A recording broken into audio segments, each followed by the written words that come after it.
Tiga ini yang prioritas adalah kekerabatan karena rahim. Karena itulah disebut banyak sekali hadis-hadis tentang silatur rahim, menyambung rahim. Nah, apa itu rahim? Rahim adalah rahim wanita seperti yang kita pahami dalam bahasa Indonesia. Nah, siapa rahim-rahim kita? Saudara-saudara kerabat-kerabat kita rahim, yaitu kerabat-kerabat kita karena rahim adalah orang-orang yang bertemu dengan kita pada rahim yang sama. Yaitu kita dan dia bersumber pada rahim yang sama, entah satu ibu, ibunya rahimnya ibu, atau rahimnya nenek dari ibu, atau rahimnya nenek dari ayah. Kalau ditelusuri kita akan kembali kepada rahim yang sama. Itu namanya kekerabatan satu rahim. Tentunya kalau kita mau telusuri, maka kerabat baik dari ayah maupun dari ibu, dari nenek ayah, nenek ibu, tentu kalau semakin buyut semakin apa? Semakin banyak. Semuanya disyariatkan untuk disambung. Seperti kalau kita lihat seperti di kabilah-kabilah Arab, nah itu satu rahim semuanya itu. Ya. Atau seperti marga-marga di tanah air, marga ini, marga anu, itu semua satu apa? Satu rahim. Tentu dianjurkan untuk berbuat baik kepada mereka. Tetapi apakah kita mampu berbuat baik semua kepada mereka? Tentu sulit. Ada di sana rahim ring satu yang hendaknya kita perhatikan. Saya saja pernah didatangkan buku nasab saya, ya. Kembali kepada kakek buyut, ya. Jadi saya bin bapak saya, bin kakek saya, bin kakek buyut. Itu saja sudah tebal, ditelusuri banyak sekali, ya. Bahkan sebagian belum dimasukkan nama-namanya. Jadi ternyata keluarga besar. Karena kakek buyut saya dulu, dia menikah 2 kali. Artinya dia poligami, ya. Jadi saya produk poligami. Jadi dia menikah 2 kali. Dan ternyata kakek saya saya lupa istri pertama, istri kedua, saya lupa. Pokoknya nikah 2 kali. Terus kakek saya juga ternyata nikah 2 kali. Dan bapak saya dari istri yang kedua. Bapak saya dari istri yang kedua. Bapak saya juga nikah 2 kali, bukan nikah poligami.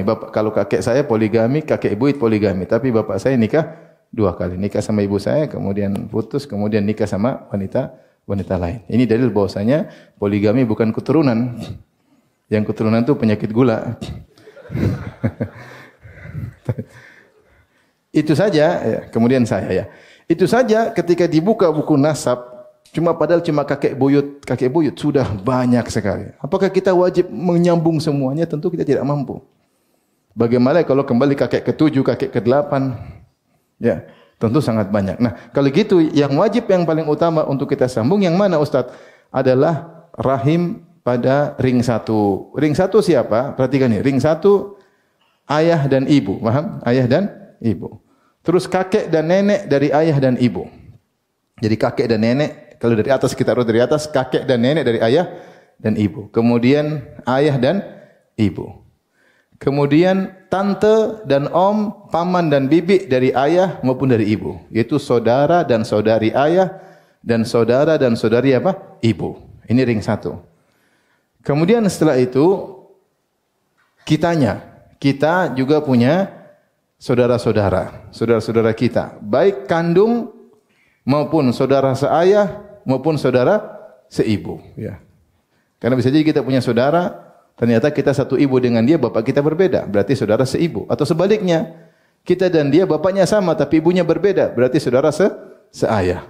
Atau kandung, ayah dan ibunya sama dengan kita, berarti saudara kandung. Ini semua wajib kita sambung silaturahmi.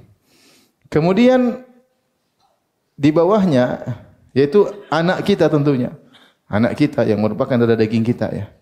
Kemudian sepupu anak-anak, maksudnya ponakan-ponakan.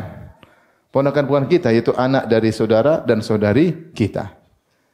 Kemudian cucu-cucu kita. Nah, ini ring 1, paham?